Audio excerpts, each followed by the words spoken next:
Welcome to the ThinkDeep podcast, where we talk all things deep. I'm your host, as usual, David Dilworth.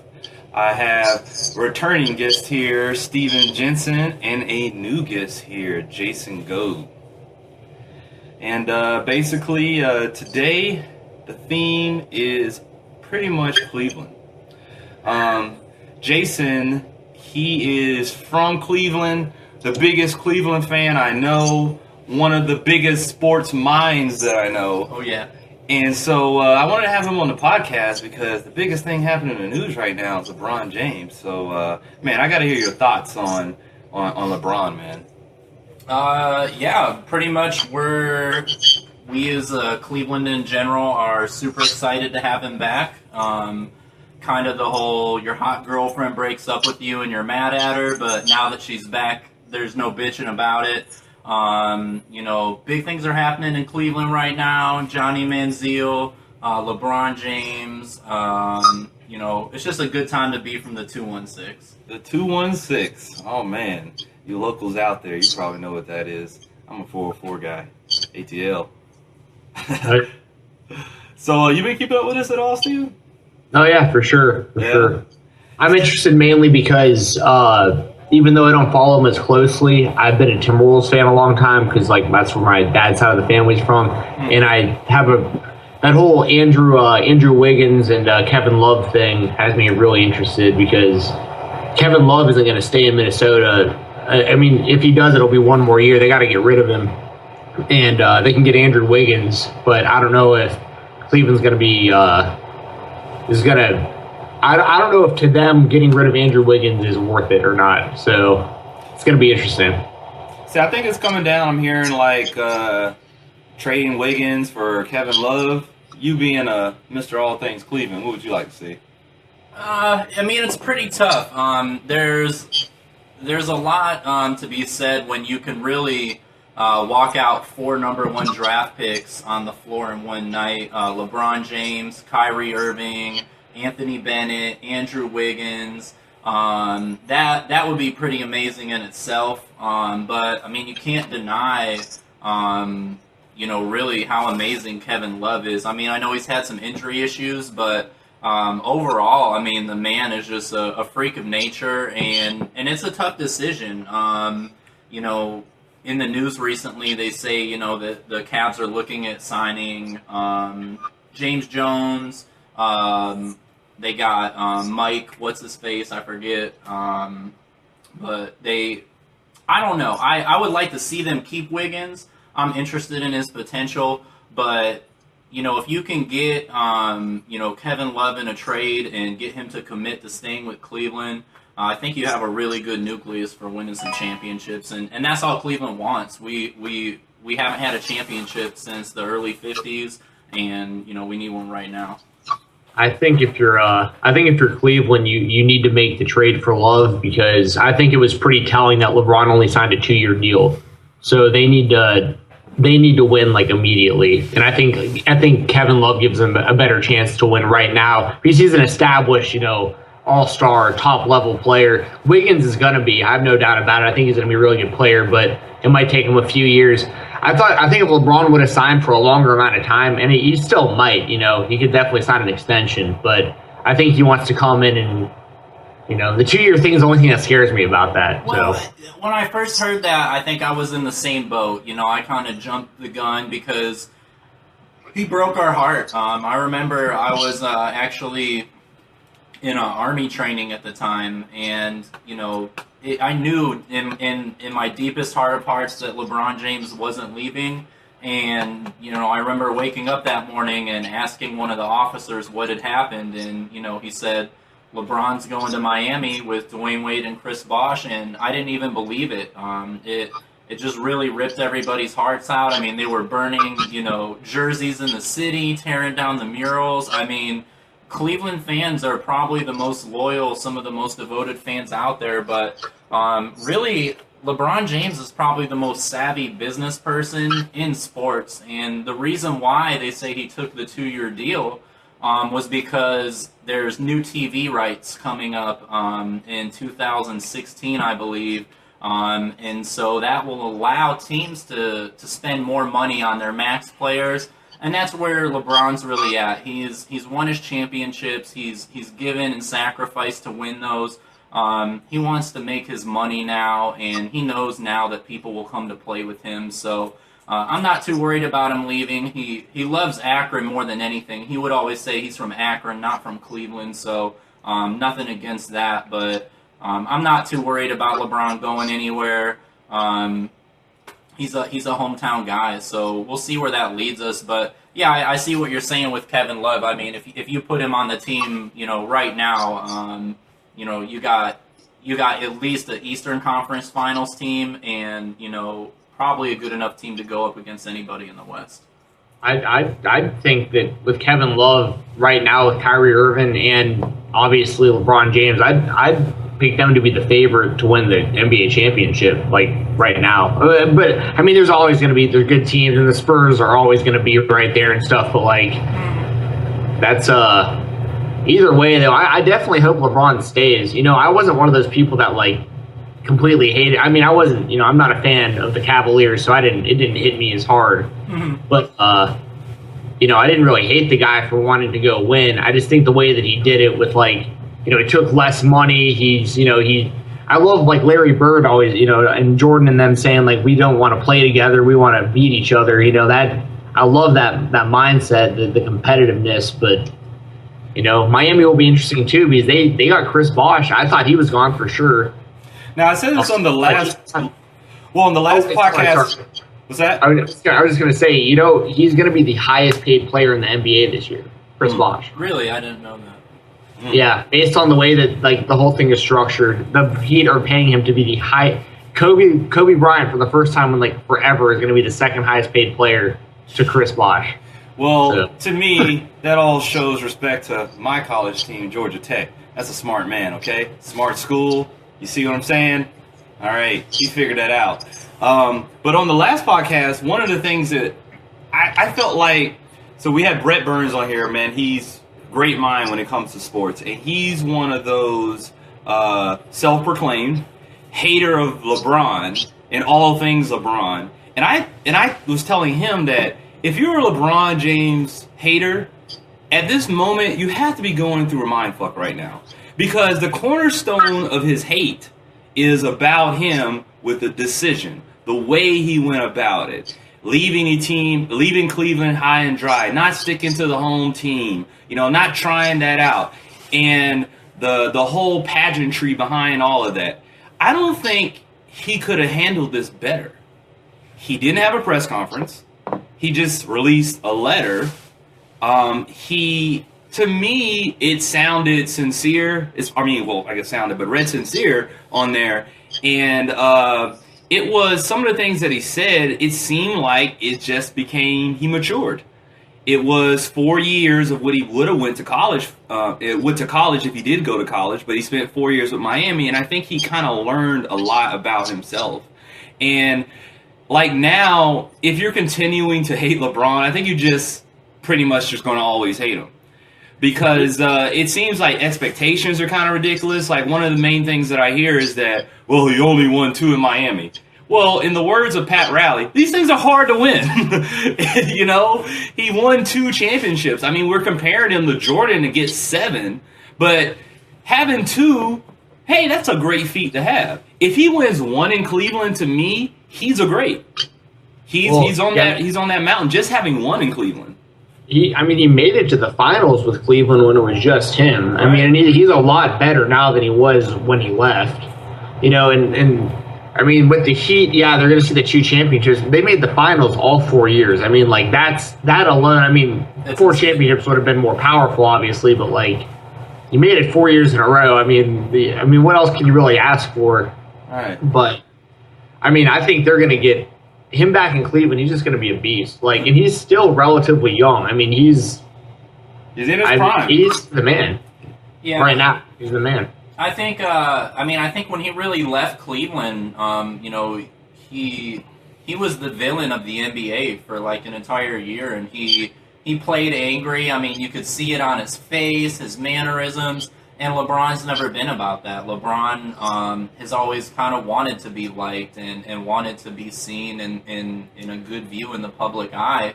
And that, a lot of people have come out and said, they felt like that messed with him. It affected his performance in the finals. And, what you were talking about, where, Larry Bird and Michael Jordan having that I don't want to play with anybody else, I want to play against them. Some people have said LeBron hasn't, had that killer instinct, but I don't think you need to have it. He seems like a great teammate. I mean, I remember watching games against the Pistons where he's putting up 40, 50 points, just carrying the team on his back. And, that was a big thing, too, when he was originally in Cleveland the first time is, he really didn't do a good job of maybe recruiting to the Cavs. And, let's be honest, if you're not from Cleveland, you're probably not going to want to go live in Cleveland. You have to be from there to really appreciate, the lifestyle and the climate and everything. Well, one of the things that Wilbon said, Michael Wilbon, which is one of my favorite analysts on ESPN, is that people who are not from the Midwest, they don't understand this type of bond. Yeah. There's definitely this blue-collar type of work ethic that people from the Midwest have that they tend to always kind of connect with. I know you have always, you've been here in Florida for years, but you always talk about this kind of, this going to Cleveland, this being different and things like that. You've always been connected back to Cleveland. Yeah, I feel like when I read LeBron's letter, it really touched home because he compared going to Miami as going to college for 4 years, and that's why I'm in Florida. I came to Florida. I grew up in a small town outside of Cleveland, just like LeBron. I came to Florida really, with a cocky attitude and, thinking I was the shit. And, I came down here and away from my family. I learned a lot about myself and probably, taught myself how to become a man. And, looking back towards home, that's kind of where I've always wanted to see myself end up. You want to go back and, be successful, take care of those people that are around you. And, that letter just really, I thought it was really sincere. I mean, he couldn't have wrote a better letter, in my opinion. I agree. And Cleveland, everybody's excited to have him back. If somebody's hating on him coming back, they just don't care about sports, and that's my personal opinion. But I'm really excited living here in Florida to see all the Miami flags go down, all the bandwagon fans and fair weather fans in Florida. When you're from Cleveland, you're a diehard sports fan, and it shows. The Cleveland Browns, they sell out all the time. We fucking suck. Bro, me originally being from Atlanta, I had Atlanta Falcons season tickets for 10 years. I have to tell you, it would have to be the second largest visiting fans that show up were the Cleveland Browns. And every time it was losing seasons, but they would show up. And I have to say, they were like the best visiting teams that I had because they would celebrate first downs. They would have their, here we go, Brownies, here we go, champ. It had this aura of togetherness and like, we know we're not that great, but we still love them. And it was something different about the Cleveland fans at the games. Like, Eagles fans, they're very aggressive. Eagles fans, they want to slaughter you and throwing Philly cheesesteaks at you. I don't know. And when it came to Pittsburgh fans, it's like rings, lots of championships. There's this comfort of like we're awesome. I gotta throw it out there that I really detest Steelers fans. Just pretty much my Browns blood running through me. But you couldn't hit it more on the head. They're cocky. Ben Roethlisberger, he's from Ohio. You're welcome. So, one thing you said, you're from, or your father roots for Minnesota teams. The Vikings with Teddy Bridgewater. That's kind of who I was pulling for the Browns to draft as their quarterback of the future, and they really kind of went Brady Quinn on it and picked Manziel with that second first round pick. And looking at what he's been doing in the news, It's tough to really, call him out for going out on the weekends. Things we do. I work Monday through Friday. My weekends are sacred to me, but I'm not sure if he was the right pick. I kind of wanted Teddy Bridgewater. I mean, what's the mood like in Minnesota with that? Yeah, so I'm a lifelong diehard Vikings fan. Like that's for me it's like the UFC and the Vikings are like the sports I like follow regardless of anything else that's going on. Bridgewater, initially everyone was kind of like not sure exactly what to think about him because we've gone through. I mean, most recently, Tavares Jackson would be as closely, was very similar to what I thought about Bridgewater initially. And then we also had Christian Ponder, who was a very similar type quarterback. Both of them unsuccessful. Yeah. We haven't had a real quarterback since Dante Culpepper, and that only lasted like 3 seasons anyways. One good year with Brett Favre. I mean, their problem's always been the quarterback. I mean, since like Cunningham. I mean, it's been a problem. Mm-hmm. And Bridgewater seems intelligent enough and athletic enough that I think he will be a good player. I think he's the future of our team, especially when, you can hand the ball to Peterson the majority of every game as long as he stays healthy. We have good receivers. The defense is getting better. So they have good pieces there, but I think they're going to have to start Matt Castle to begin with. I don't think they can throw Bridgewater right in there, and they just gave Castle another contract. I think they're going to try to trade Christian Ponder, get whatever they can for him. I know I heard one rumor that they were talking to the Texans, but I don't think that'll happen because Andre Johnson might want out of there. That'd be huge. But regardless, another thing with like the Cleveland fans that we were talking about, y'all hadn't won like a major sports championship in like, when was the last time that any of the major teams? It's like 50-something years? Yeah, the Cleveland Browns really were the last team to win a championship. It was the NFL championship before it was even the Super Bowl. Right. The Browns really had one of the most dominant teams in all of football.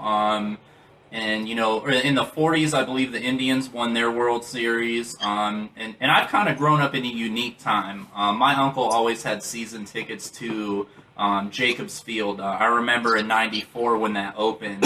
And I had the opportunity of going to a lot of Indians games. And really during the mid to late 90s, the Indians were one of the most dominant teams in baseball. We had, it seems like the Indians are the farm system for the major leagues. We had Bartolo Colon, Sandy Alomar, Jim Thome, Albert Bell, Cliff Lee, you can go down the list, CC Sabathia, all these guys that were developed through Cleveland farm systems and came up through the Cleveland Indians and then went on to bigger and better places for more money. But I forgot that CC Sabathia was in Cleveland. I mean, who hasn't played for Cleveland? I mean, if you could make just a ridiculous all-star team over the past maybe 10, 15 years off people that have left for more money, just because we're a small market. But I don't remember Cleveland being hot since Kirby Puckett. That was Minnesota, man. Oh, okay. Yeah. There we go. Oh, no. You're That's talking, off. But I mean, you want to talk about the Cleveland Indians, man. I mean, Kenny Lofton and Manny Ramirez and all those guys went through there, And man. Kenny Lofton was there and he left and came back. Yeah, I remember the Braves played the Indians in the MLB championship in the 90s. It was I remember distinctly. It was 1995. I had been to the Indians games. I was in middle school or maybe even elementary school at that time. Baseball's always been my favorite sport to play, so I've had a soft spot for it. And just really, I remember the Indians going. I think they maybe won one game during that series. They really got dominated by the Braves, the Braves had an awesome pitching staff. And I remember after the Indians lost the World Series, my grandparents, were kind of crying a little bit, and I started to cry, and I always thought, how weird is it that a sports team could move you to emotion like that, and you could kind of feel, maybe a piece of what those guys are feeling on the field, all that hard work and everybody's so excited and then to fall short right there at the end. But even since I moved to Florida during the 2000s, they were up 3-1 against the Red Sox and then they lost and and really they had a chance to go play the Rockies, which I think they could have beat. The Cavs went to the finals against the Spurs and got swept. The Cleveland Browns, Art Modell moved them to Baltimore, only for Baltimore to win 2 Super Bowls. So everything's right there in reach for Cleveland, but it always seems like as soon as you get right to that top rung, the phrase "God hates Cleveland," he's there to knock you down, not just one peg, but a couple. So, I think it would be one thing to root for a team that always sucks all the time, but when you root for a team that just builds you up and get your hopes so high, and then just to rip your heart out consistently, it takes, a lot of fortitude to wear those Cleveland sports, shirts and hats around anywhere, and be able to stand up and defend them. And I've got to do it in purple, man. they never win, and I got to wear purple when they fucking lose. And Dave, I know you feel it with the Falcons too. We're all sitting here with no championships ever. I know. And they just fell. I mean, we make our banners bigger. Just like our NFC championship ones, division playoffs, like we make that bigger just to fill that up. And it's just like the one Super Bowl we went to in '98, the whole year of the Dirty Bird with Jamal Anderson and everything. I mean, that was the second Super Bowl that John Elway won, and he retired and went off in the sunset. Those clips come on SportsCenter all the time. That's not a good memory for us, I have to watch us miss a field goal to lose to you before that game. Now I want to stop because Cleveland has a litany of plays like that. 2 of them that come to mind, I get to watch John Elway and The Drive, and then the other one is Michael Jordan and The Shot. So it's always the something, and the punchline being Cleveland. Dude, we're just like The View with dudes. Like, there's our teams. I wish they never win. There's a YouTube video. It's called Cleveland Tourism Video. There's actually 2 of them. These 2 guys had actually gotten money from the city to make these tourism videos, and they actually made these huge parodies about Cleveland themselves. And if you get a chance to watch them, check them out. They're hilarious, but everything about them is true. I mean, they talk about, they show a video of trains just going down the tracks, and, they mention that trains are carrying, crippling depression into Cleveland, and you can buy a house for the price of a VCR. Our river caught on fire. How the hell does a river catch on fire? It's Cleveland. That's pretty much all of Cleveland in a nutshell. I always tell people, if you haven't been there, you could drive right by it on the highway in like 2 minutes. It's a unique place to be from, and I am proud of being from it because nobody can ever question my sports fandom. No one question your fanhood. Yeah, you can't. I have a huge fanhood. My fanhood is massive. It's very girthy. It's a spitter. Yeah. I just love being from Cleveland, and I don't know. I almost feel like in a small way that winning a championship would almost ruin the ambiance of being that I'm the Cleveland fan that gets beaten down all the time, but God damn it, we need to win one. We'll take whatever we can get. We're dirty right now. I mean, we'll hoe out to anybody. Like I said, LeBron is our girlfriend. He cheated on us, but he came back. We can't do any better than that, so we'll take it. Man, I tell you, I wish I would have bought that house that was the price of the VCR. It's probably worth a little bit more now. It's probably not worth where you would purchase it at. If LeBron's there, it's got to be 2 VCRs by now. Yeah, you should listen to some Bone Thugs and Harmony. Another shout out to Cleveland. There we go. A little bit about the West Side. I don't think you're going to be wanting a house. That guy, what was his name? Castro something. The guy that held the 3 women hostage. Yeah. I mean, that's my boy right there. That was in Cleveland. I mean, sitting there with his McDonald's in one hand. Yeah, that was awesome. Oh man, have you seen that? Do you know that story about this guy, this neighbor that found these girls that were trapped hostage in this house in Cleveland. And the guy that found him, man, he is hilarious. You have to see this interview. Have you seen that?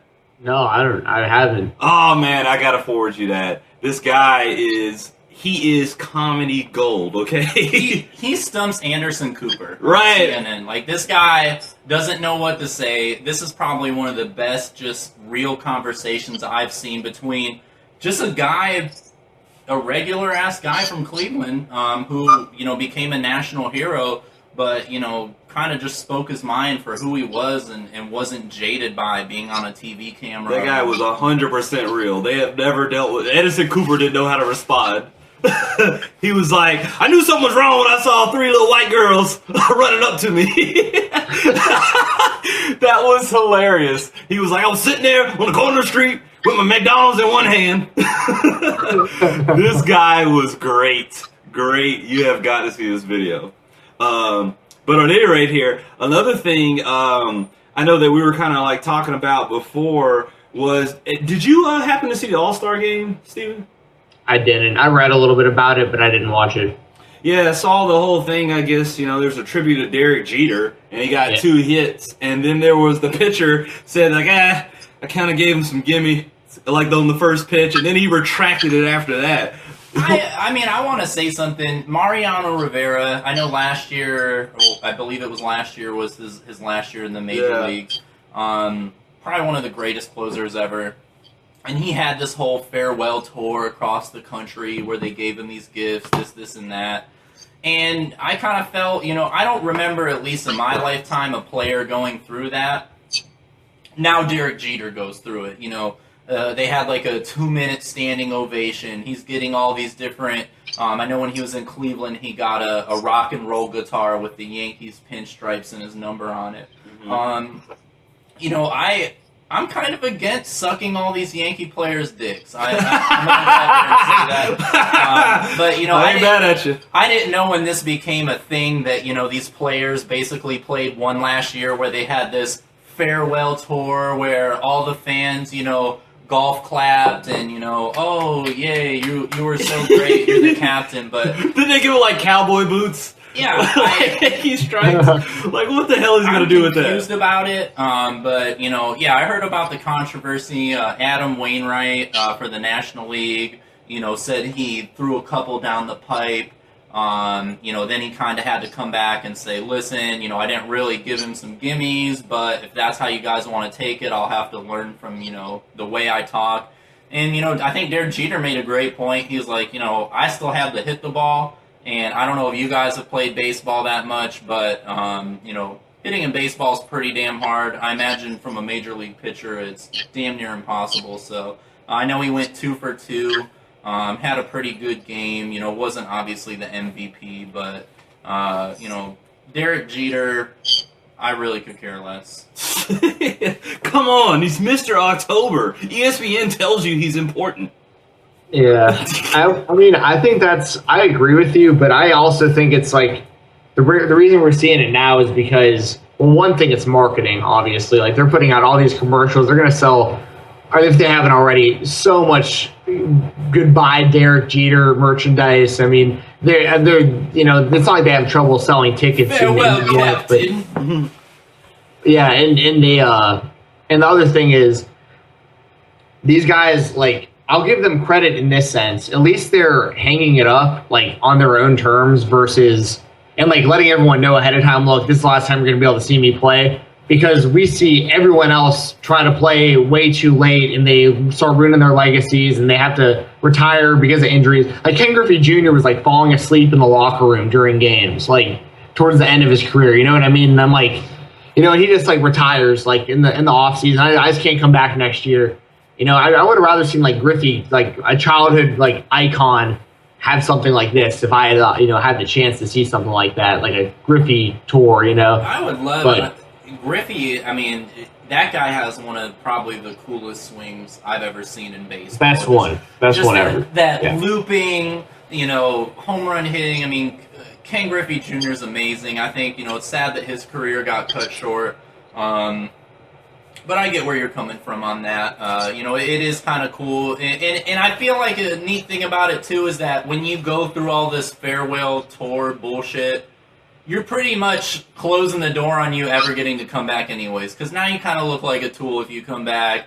Just kidding. I want to play one more year. You know, now all that farewell was, like, for naught. So it's kind of like, you know, Derek Jeter's way of pushing himself out, too. Like, you know, we loved you. You did a great service to baseball, but you're old. Get the F out. You know, we're going to replace you at shortstop. See, I think this is what I think about the Yankees. If you're from New York and you're a Yankees fan, I get it.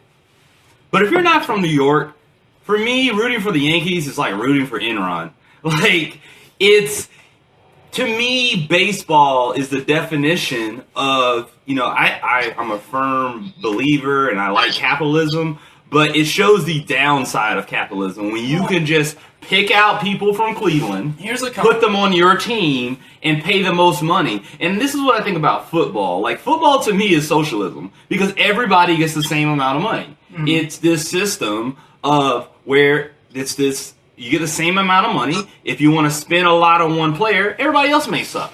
Or you can distribute it out evenly and try to build a team that way, but that's a risk in itself. But baseball is the rich get richer. It seems like that is the case. Here's another little conspiracy, Clevelandism seeping into our podcast. But George Steinbrenner actually tried to purchase the Cleveland Indians before he bought the New York Yankees, and the MLB owners and the MLB itself denied it. And then he went on to buy the New York Yankees. So imagine if George Steinbrenner, the boss, owned the Cleveland Indians. We'd have so many championships. He'd be it'd just be raining money in Cleveland. I mean, you know, I think of those money machines in middle school. They're like, hey, sell 10 of these frozen pizzas and you get to stand in the money machine for 30 seconds. That has to be what it's like hanging out with George Steinbrenner and his family. Just money everywhere and you're grabbing it. And, you know, that's just another reason, a scientific fact, that God hates Cleveland. It's a fact. You can read it in any scientific journal. It's a fact. You guys heard it, ladies and gentlemen. Yeah, it is a fact. It's known. But yeah. George Steinbrenner could have owned the Cleveland Indians. Instead, God has Cleveland logoed Cleveland toilet paper. Yeah, I mean, pretty much, you know, instead we get, you know, your typical stingy owner. Hey, I want to own a sports team, but I hate to spend money. You know, my dream from a childhood was to become a millionaire and buy a Cleveland sports team, specifically the Indians, and just waste gobs of money on it and bring it to prominence. And, you know, you may be broke as hell, but you would always have a warm bed to sleep in because any Cleveland fan will let you in their house if you won them a championship. So, Hey, y'all had Major League. 1 and 2 were good. Good one sucked. Awesome movies. Those were good movies. I mean, and that's an odd thing. When you look at Cleveland, so many people want to talk shit about it, and you know, whoa, you're from Cleveland, that must suck, and it snows there, and what the hell is there in Ohio? My God, the snow. How many cities have all three major sports teams? Baseball, football, basketball. You know, we have a minor league hockey team. I mean, you know, whoop-de-doo. I can say that back in the 90s, Cleveland did win a championship. We won a Major League Indoor Soccer Championship with the Cleveland Crunch. So, small pat on the back for that. I believe that league is now defunct. So, well, and we had a WNBA team for a little bit. Don't remember any of their games or who the hell played for them. I didn't even know if the WNBA is still actually going. It's going. Brittany Grimer is still dunking. Brittany Grimes, I think. Oh, yeah. Hey, I gotta give a shout out real quick. You just reminded me with the indoor. You said it was an indoor soccer team that won. The Cleveland Crunch, yes. I gotta give a shout out here to the Nashville Venom. I live in Nashville, Tennessee, and our indoor. It's the first year they've had this team. It was their first season indoor football, professional indoor football. And they won the championship this past weekend. So anyone who happens to listen to this that lives in or around Nashville, we do have a football team here that's minor league indoor. The Titans suck, but we have another team that won something. So And the Preds didn't have a good year either, so tough luck there with hockey. Did you guys see that clip of there was an arena football fan that was catching a football, and the guy, like the football player, like ran right into him in the stands, like he like almost knocked out the guy who was a player. There was some clip, and that's what we were talking about. Well, arena football prides themselves in their fans keep the balls. Yeah. And so there was a pass that was pretty close to the edge of where the front row was. And so the fan reaches out his body to get the football, and the player just levels the guy trying to go for the football. And it's just like, maybe we should change that. I think that's fucking awesome. I mean, as a spectator sport, as long as it's not me, I find high comedy in watching any Joe Schmo get laid out by a professional athlete. Whether they're minor league or not, it sucks for them, but goddamn did I have a good laugh. So I think the Arena Football League should really get more of that going. I'd maybe like to see one play a game where a chosen fan gets pulled down and has to, put on some pads and run routes against, these defensive guys. That would be amazing in its own right, but stick her under your cup and you run it onto the field.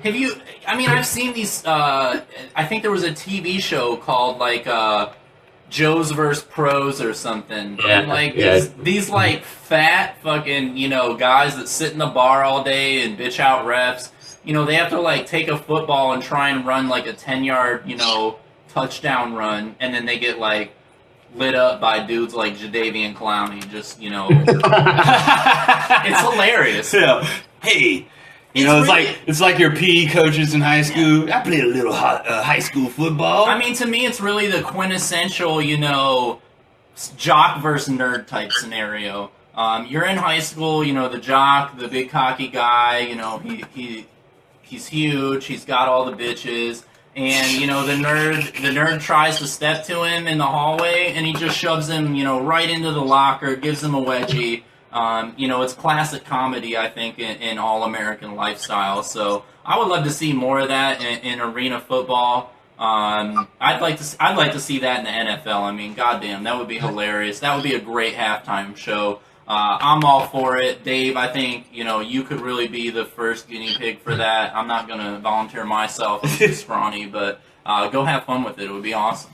Yeah, man, that'd be totally down my alley. Yeah, did you guys know that Chad Johnson / Ocho Cinco, I believe, is back in the Canadian Football League? I didn't see that, no. Yeah, he played his first game of the season. I believe he's on the Montreal Alouettes. I did take French in high school all 4 years, so I speak un peu of French. But his first game, sounds so sophisticated. He caught one ball, and then that was it. So you can imagine the type of diva crybaby fit he had in the locker room. I believe in his last game he hugged a referee after a touchdown. So just kind of goes to show you what thinking through the shit. And he was a good player. He was a pretty good player, but look what people will do to keep celebrity going these days. Well, here's a video of that arena football player hitting that fan, and for those listeners out there, I know that you're going to be like, man, I can't even see this, so we'll give you a little bit of a play-by-play, but you got to see this hit. Watch it on YouTube. We're going to go ahead and retweet this on Twitter for everybody.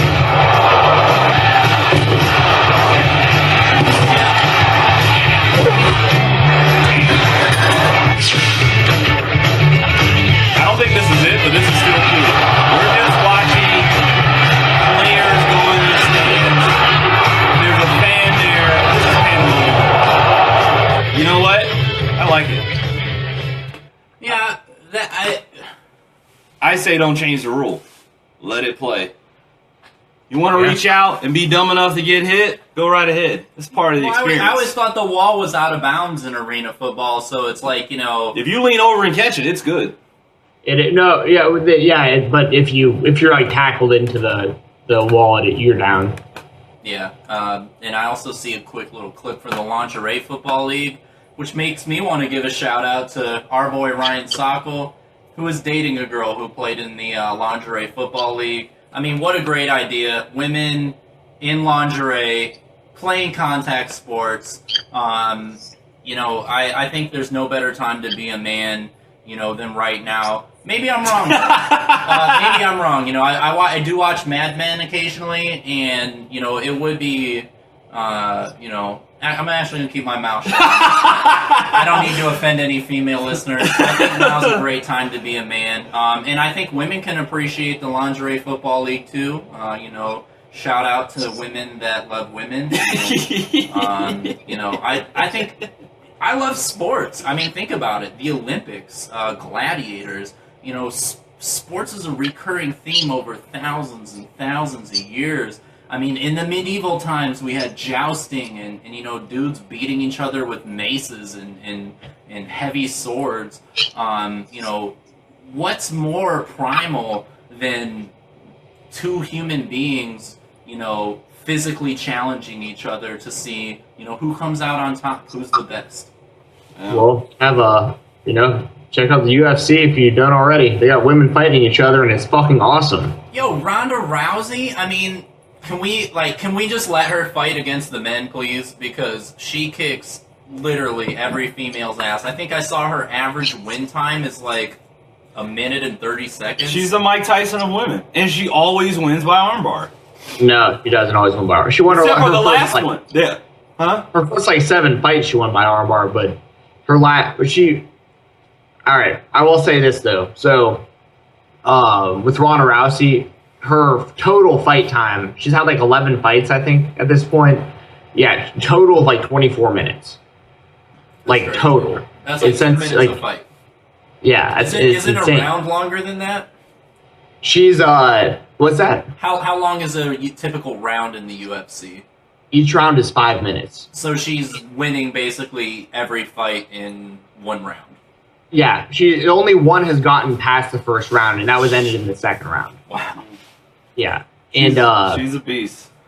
Yeah, she's insane. I mean, if she was to fight some of the men in the UFC, she would win. I have no doubt about it. In fact, I would actually like to see that. I don't think that's good for the UFC to do something like that. But it's something that I would definitely watch and be interested in. I would love to see her fight Floyd Mayweather. I think that'd be the funniest thing ever. She would destroy Floyd Mayweather in a fight. Boxing would die that night. Did you hear Ronda Rousey? Did you hear what Floyd Mayweather said when he was asked about Ronda Rousey? No. What did he say? He said, "Who is he?" Who is he? Yeah. Floyd Mayweather's a genius. I will say, I'm a boxing fan, and Floyd Mayweather's actually my favorite boxer. Oh yeah. But I just, he is baffling. I've met the guy in person 2 or 3 times when I lived in Orlando. And the guy's just a total trip. I mean, literally pays everything in cash, just like his gimmick. I mean, has posses that follow him around everywhere. But if it was a boxing match, I mean, he'd knock out Ronda in the first round. I mean, 1 or 2 punches in probably. But if Ronda, she would close the distance, she'd just toss him. And there'd be nothing he could do off of his back, But anyway, yeah, women fighting women is great. And speaking of all that, the UFC is having its first ever strawweight women's fight. They just brought in a new weight class. It's either starting tonight or on Saturday. Is this lighter than the bantamweight, or? Well, what Ronda Rousey fights at bantamweight, that's 135s. They're starting a 115-pound division this week. Okay.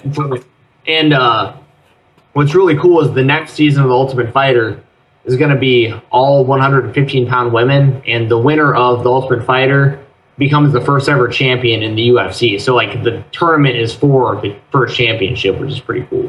Is that Ultimate Fighter is that television show, right, where they train in different camps and... Exactly. Yeah. A reality show for the UFC. Yeah, I'm kind of surprised because I had a best friend in high school. His name was Chris Casper, and his dad was a kickboxer. His dad was a cool guy. I actually met this kid because we coon hunted together. I had hunting dogs. I'm from Amish country, actually, in Ohio, right outside of Cleveland. But this kid did a lot of mixed martial arts, and he did grappling, I think, was his favorite thing, and he was really good at it. I remember, he put me in some crazy moves, and, there's really nothing you can do. And I always thought, this is kind of cool, but, who the hell really cares? And, 10 years later, UFC is probably one of the biggest, watch sports out there, at least on pay-per-view. And, I remember when I was a kid, my dad watching the Octagon with Shamrock. And, those were, it was almost like a hybrid of WWE, but guys that actually could fight each other. And, I mean, now it's just, it's completely different. I mean, I would hate to accidentally, talk shit to one of these guys and then get my ass kicked because they're lethal weapons. Yeah, it's a lot of dangerous killers out there. I mean, that's one of the things I was in the past when I did martial arts all growing up, and I guess it started when we started to realize when the UFC was starting and blending those. It was always this feeling of there is somebody out there who is just dangerous. And if you're thinking like, maybe I want to fight, you shouldn't do it. You have to be obsessed with it, especially right now. Because before you weren't getting the athletes, the all-around athletes now, who are just experts in everything. It was like you specialized in this and you kind of picked up some traits here. So kind of like those sluggers of Rampage Jackson and things like that who weren't really all-around guys, but they could hold their own if they got there. Now there's just dangerous killers who are young, who've been doing it since they're kids, and it's continuing to evolve. I mean, what do you think about that? I mean, Steven, as far as like the state of MMA and the athleticism that you're seeing? Well, it kind of goes hand in hand with something that just happened in the UFC this past week also. BJ Penn announced that he was going to retire. He just got his ass kicked by Frankie Edgar for the third time. And BJ Penn is a perfect example. I mean, he is a guy who is going to go down. He's going to be a UFC Hall of Famer. He's going to go down as one of the best fighters ever. But he was dominant and he was a champion when he was the best, he was the best jiu-jitsu guy in the UFC. And he learned how to strike along the way. But he very rarely even trained for the first half of his career. He just went in there and fought, and he knew the stuff that he knew. And you could get away with it against guys who didn't know that. But now it's athlete versus athlete, and these guys know every facet. I still think the best base you can have is wrestling. Like, if you go through, high school wrestling or college wrestling, you understand the concept of having to make weight, and those practices are going to be similar, and they're brutal. But I think that those guys who are high-level wrestlers, like John Jones, for instance, came out of wrestling. He's the number one pound-for-pound fighter in the UFC right now. And it was a lot easier for those guys to learn the rest of the game with having that base. But what we're going to really start seeing is kids that are literally, there's a group of 5-year-old kids out there, guaranteed, that know how to wrestle, jiu-jitsu, judo, kickboxing, standard boxing, wrestling, everything. And they're 5 years old. And they're only going to get better until the time that they're 18 or whatever age is going to be legal at the point. And they're going to get in there and fight professionally. And it's going to be even more of a crazy sport than what we see now because they're going to be insanely good at everything. It's funny, you see these parents nowadays in all sports, these child prodigies, sports stars. Oh, I would never push them into it. They do it on their own. And to some extent, thinking back, I mean, I wasn't a kid that long ago. Sports are a big part of your life. Who doesn't want to be a sports star? Who doesn't want to be rich and famous? But, I mean, these parents, the amount of time and money and I mean, the nutrition and the money they pay these professional trainers just to hope that their kid has a chance at hitting it big is kind of amazing. You never saw that before, and now, really, if you want to be a professional athlete, I think the only way you can do that is to pretty much start from, the moment you come out of the womb to start training for that sport. And it's crazy to think that, but, if that's what you want, or that's what you want your child to have, that's really what you have to focus on, pretty much instantly. Otherwise, you're behind the curve, unless if you're one of those people that just, is lucky enough to have that innate talent or that God-given body or gift to really succeed in whatever sport you're playing in. I mean, it's like there's when it comes to pushing your kids towards a certain sport, people are like, no, don't do it. I used to be on that team, but hey, I thought about it. It really worked for Tiger Woods' dad and Michael Jackson's dad. They pushed the hell out of their kids. Maybe they were a little bit grumpy about it, but they became world star. Everybody knows who they are, and they became very proficient at what they do. Well, the flip side of that, though, unfortunately, is when you got guys like Michael Jackson who became a complete mess at the end of his life, or someone like Justin Bieber who's going to be a giant mess soon enough, and Miley Cyrus who's gone insane. I mean, some of these people also get this shit. Macaulay Culkin. Well, I saw something on Macaulay Culkin last year. He was eating a Taco Bell by himself on Christmas last year. Like, is that a publicity stunt or a cry for help? I don't know. Yeah, right. I mean, but it's like maybe you were just stoned. I mean, Taco Bell any late at night. I mean, who doesn't want fourth meal? I mean, shout out to Taco Bell. Hashtag fourth meal. I'm just saying, I like Taco Bell. I love it, but not on Christmas. That dude fell from having everything to no. Granted, his dad took all of his money though, also. So I'm pretty much, Miley Cyrus. I mean, really, Billy Ray Cyrus. This guy, was kind of maybe a hit in country for a year or two. I remember, the "Achy Breaky Heart" song. Got an album. He really rode, her coattails through Disney. I mean, let's talk about that for a second. Disney Channel. That's fucked up, yeah. That is the straight up new feed pipe for all pop, garbage, vomit, Selena Gomez, I feel like the One Direction kids, whether they're there or not, Justin Timberlake, Britney Spears, they all came from the Disney Channel. Shia LaBeouf. Shia LaBeouf? I mean, what the fuck is up with that kid? He wears a paper bag over his head and says I am... And I don't even know what he said, but that kid's fucking weird. I'm really looking forward to seeing Miley Cyrus's first porn video or Playboy shoot. She's not that hot. Just go to a concert. She's not that hot, but she's kind of got that. There's something freaky about her. I would like to see what she can do in the bedroom. I think she's got some moves. She's got a pretty long tongue. She can make me come like a wrecking ball. I mean, that's all I'm gonna say.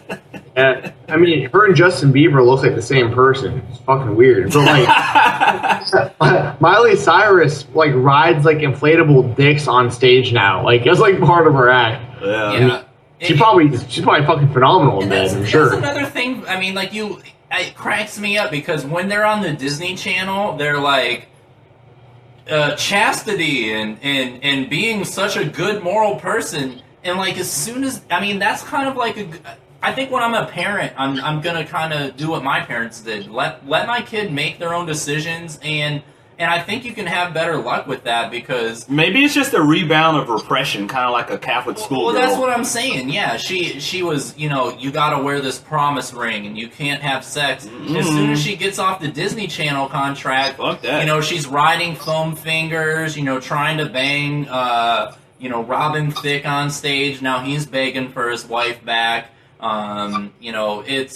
It's crazy, but I remember my little cousin loved Miley Cyrus, Hannah Montana, and now she's just a straight hoe. I hope my cousin is not looking up to her as a role model anymore because I love my cousin Bailey. I don't need her following in the footsteps of some chick who says we're lining up in line for the bathroom to do a line in the bathroom. That's a line from her song.